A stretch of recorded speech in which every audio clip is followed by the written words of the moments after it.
Hello, welcome to Dangerous Policy, a channel for intelligent people wanting to discuss important issues affecting life and society. Thanks for tuning back in for our series on the US-China challenge. Now we're going to launch into the speeches. I'm going to minimize my actual quoting of the speeches because what we'll do is we'll leave a link in the description to all of them below, and I would strongly urge you to go check them out. So this will be almost like a spoiler review of these speeches. Where we won't be quoting them verbatim, but we'll be talking about the broad brush themes. There are some things that I think are great, truly special about these announcements. Things that are interesting that we need to analyze, and some areas of criticism and areas of improvement. As an actual critic, I'll point to those. So the things that I think are amazing about these speeches, first of all, that they happened. Okay. If I think back to American establishment, Washington consensus just a few years ago, where Australians for a long time were just clawing at the bit to get the US to focus on the real challenge, which is China. They're still obsessed with the Middle East and these bizarre distractions. We're now at a point where the entire US foreign policy establishment, national security complex, both major parties are dealing with the China challenge. So there was a moment in history where we almost went there with George W. Bush, but then 9/11 happened, and ever since then, it's been a complete sideshow. So the fact that this happened is great. That's the first thing. The next most important thing that really surprised me, and I mentioned in a previous episode, was that a sober appreciation of what happened. The clear articulation that America's policy towards China over the past few decades has been one based on hubris, of naivety, of greed, rather than complete methodical, reciprocal approach to China's behavior. And it was based on self-interest, effectively, backed by a kind of self-serving ideology. So that sober articulation that was laid out multiple times across these speeches as to what happened, what American policy was, why those mistakes were made, why they were mistakes, and why the United States needs to change course. That level of maturity and self-criticism really surprised me, and it was beautifully articulated as well. So that gave me a great sense of confidence that if you understand what the problem is, then you can start to change it. So that was great, and watch those speeches, and that theme will really come through. The next thing that I thought was amazing and true and even more visceral than I would have articulated it myself was the criticism, particularly from Bill Barr, the US Attorney General, which I think of the four was by far the best speech, of American companies. The duplicity of these companies. And he used the example of Apple, wherein they absolutely flatly refused to cooperate with American law enforcement who had warrants and everything when it comes to getting into a phone relating to terrorism. And that this threatened the American people, but at the same time, absolutely kowtowing to the Chinese Communist Party, where Bill Barr makes the perfect point. Do you think Chinese officials can't access Apple products operating in China? They wouldn't be allowed to operate in China if that was the case. And that double standard was incredibly poignant for me. And here's the thing, I don't have a problem with Apple creating things that secure the privacy of its users. I think that's great. And if they don't want to cooperate with the US government, as a private citizen who values privacy, I don't have a problem with that. But you can't then go to China and give them all of the information you refuse to give to your own government. There's a word for that. It's traitor, right? That's what it is. And there's no other more polite way to put it, okay? And then the hypocrisy of, and the entitlement of these companies that seek to assert moral superiority. As I said in a recent episode, we used to judge companies in their ethics by how they treat their workers, their supply chains, their environmental concerns, whether they pay their taxes, those sorts of company-like things. But now they're trying to push these kind of ideologies on the community when it comes to the United States, Britain, Australia, but when it comes to the Chinese Communist Party, they're actively working to support their prejudices and extend their power. There's one that Bill Barr didn't mention, and I'm sure Charlene will put this up. We had Disney in Star Wars. You have the whole Black Lives Matter movement at the moment in the West. John Boyega, one of the best actors in the new franchise series by far, I would say, prominently and appropriately advertised to Western audiences. And then in the Chinese release, completely excised from their advertising, not because the Chinese communist censors have said you can't have a black man, but because Disney willingly, proactively appealed to what they perceive as Chinese racism towards African Americans and African people, African Brits. Outrageous. I don't even know if we have a proper word for that kind of hypocrisy. It makes my blood boil. And we're so far removed from what is appropriate behavior from these supposedly American companies, and the speeches that really drew attention to this were fantastic. I think that in the minds of the American public and us in the collective West, we've got to stop idolizing these giants as sources of moral truth. And I remember Ricky Gervais's bloody cut through in his comedian sketch at the Oscars, where he basically called them out for all this hypocrisy. I think that turn that dial up to 11, and then we have these speeches. So I think that was really great, and hopefully it will actually elicit a change in behavior. That's my hope and belief. Also essential that if America and the West are going to meet the China challenge, then they have to stand up for American Western values. You can't just criticize the West and then get all your money from the Communist Party. You just can't do that. So that was good. I also think the sense that we need to hold certain principles when it deals with China, that there's a kind of a pivot now. The virus kind of ended global supply chains, right? So now there is a sense of moral choice in this. So before, every leader had inherited its relationship with China, its dependency on China. And now that global supply chains have been halted, there is now a choice. Do we resume our relationship with the Chinese Communist Party on the basis that it will change and grow and become the democracy that we all imagined it would, hoped it would be? Or do we have a realistic appraisal and say that, no, we are not willing to separate completely our values from our economics?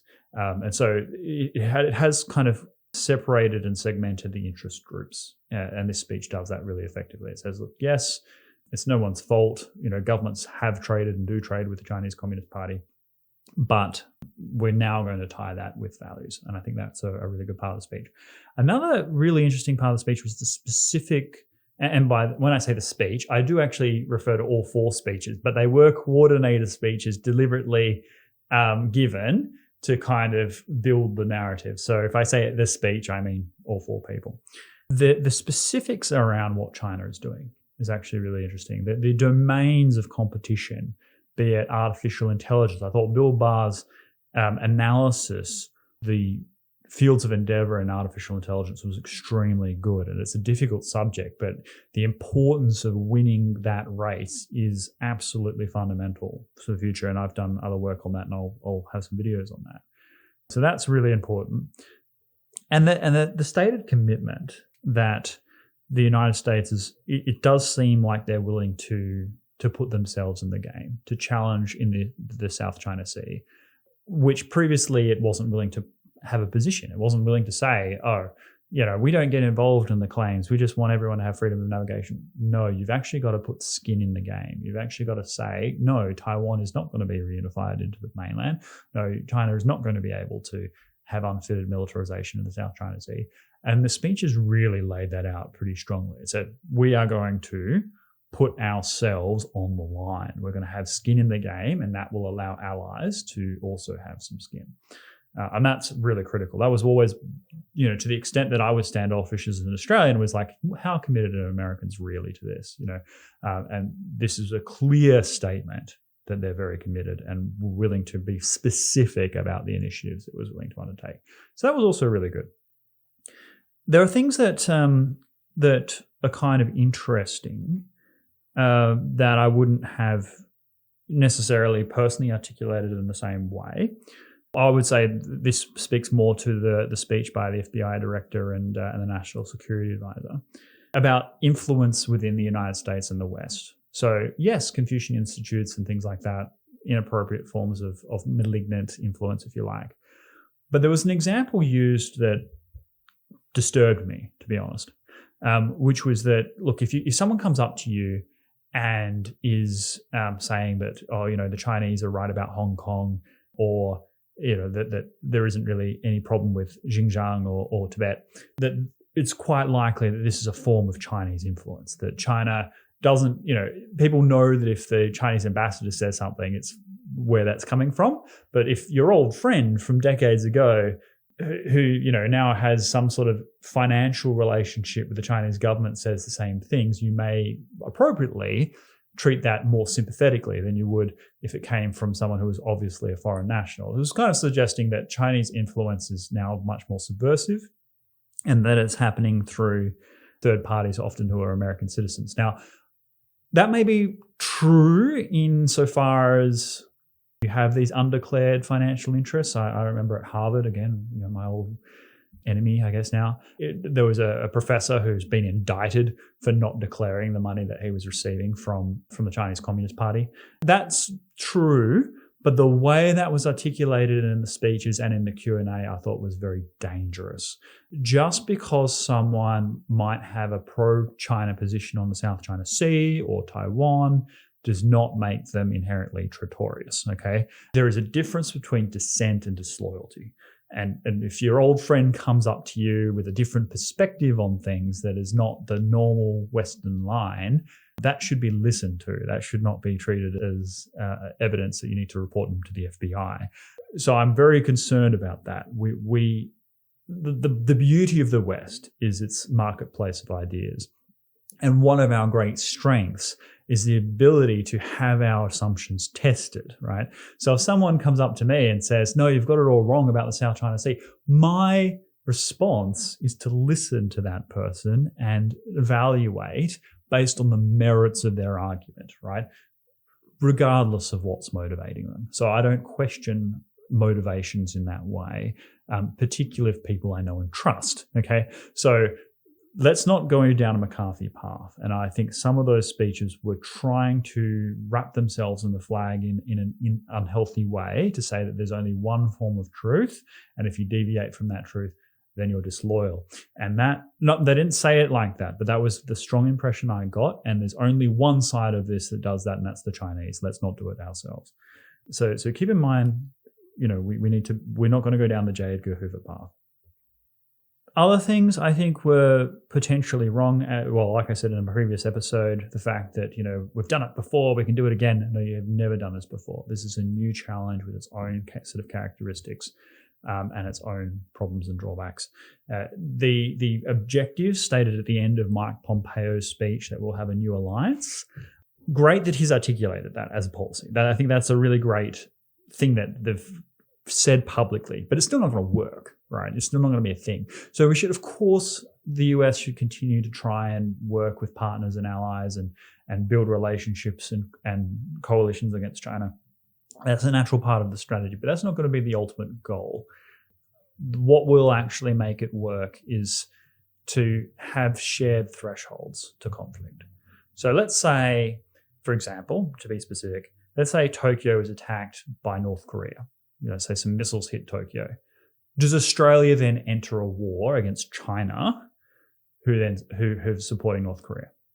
I mean, I'm sure the answer to that question is no at this stage, right? And then to make it even more stark, let's say China invades Taiwan. Well, according to the ANZUS Treaty, the Australia, New Zealand, US alliance, we have to consult on this subject. Would Australia then go to war against China over Taiwan? That's not clear. I'm not sure the answer to that question. A few years ago, I would have said no. I think now the relationships are firming up, but unclear. Would India? Definitely not. So these different interests and relations, we need to be. The implication was that we can just make a NATO in Asia, and that is simply not possible. NATO is made up of countries that are geographically like this together, whereas in Asia, we're talking half the world, okay? Totally different perspectives.